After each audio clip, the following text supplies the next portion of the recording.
అక్క నమస్తే అక్క, ఏం పేరు మీ పేరు? నా పేరు లక్ష్మి అండి. లక్ష్మి. అక్క ఎన్నో వార్డు అక్క ఇది? ఇది 8వ వార్డు అండి. 8వ వార్డు. ఇది తొర్రూరులో మొత్తం 16 వార్డులు కదా? ఓకేనండి, ఓకే 16 వార్డులు ఉన్నాయి. అక్క మరి ఇప్పుడు మున్సిపల్ ఎలక్షన్స్ వచ్చాయి, సో అన్ని పార్టీలు పోటీ పడుతున్నాయి అవునా? కాంగ్రెస్, బీఆర్ఎస్, బీజేపీ 3 పోటీగా ఉన్నాయి. మరి 16 వార్డులకి ఎన్నికలు జరుగుతున్నాయి కాబట్టి ఎవరు గెలిచే అవకాశం ఉంది?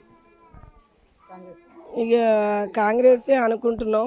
8వ వార్డుకి కాంగ్రెసే గెలుస్తుందని అనుకుంటున్నాం. మంచి పనులు చేస్తున్నారు కాబట్టి. సన్న బియ్యం ఇస్తున్నాడు పైన, ఆయన పేరు కేజీ రేవంత్ రెడ్డి. పింఛన్ ఇస్తున్నాడు, బస్సులు ఫ్రీ పెట్టిండు. కాకపోతే ఇప్పుడు సానుభూతిగా అందరూ ఆయననే వేసి గెలిపిద్దామని అనుకుంటున్నాం అందరం. కరెంట్ ఫ్రీ వస్తున్నది. సన్న బియ్యం అయితే చాలా మందికి సహకారం.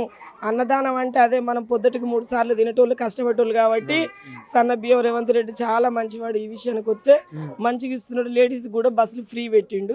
పింఛన్ కూడా మంచిగానే వస్తుంది. కానీ రేవంత్ రెడ్డి చేసింది ఒకటే, మహిళలకి 2500 ఇస్తా అన్నాడు.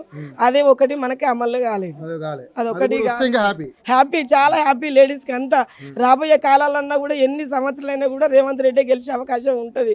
ఎందుకంటే ఇచ్చిన హామీలన్నీ నిలబెట్టుకోవాలి. ఇంకా 2, 3 ఉన్నాయి, అవి మాత్రం ఖచ్చితంగా నిలబెట్టుకుంటే రాబోయే కాలాల్లో కూడా ఆయన గెలవగలుగుతాడు.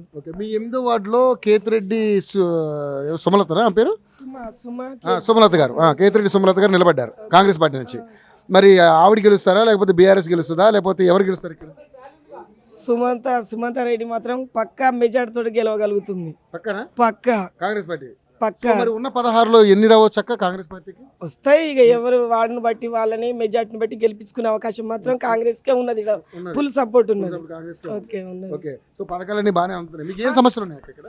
సమస్యలు అంటే మా బజార్కి రోడ్లు పోయలేదు, లైటింగ్ కూడా కరెక్ట్ లేదు, వాటర్ ట్యాంక్ కట్టాలి ఇటు సైడ్, అదొకటి ఉన్నదండి ఇక్కడ సైడ్. తప్పకుండా చేస్తారని ఉందా సుమలత గారు? చేస్తారండి, చేస్తారు. చాలా మంచి వ్యక్తి, వాళ్ళనే గెలిపించుకుందాం మేము అందరం నిర్ణయం తీసుకున్నాం.